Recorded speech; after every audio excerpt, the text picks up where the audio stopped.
Here we go, it's 4 a.m. on a Sunday morning. I'm heading out to my first duck hunt ever. A good friend's gonna take me out, and it's something I've wanted to do for a really long time. You know, I've always believed in hunting and harvesting my own food. And it's been a few years since I've been able to do that. But you know what?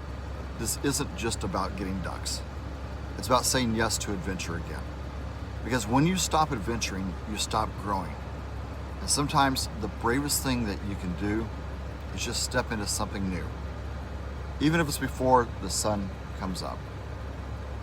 Hey, wish me luck today.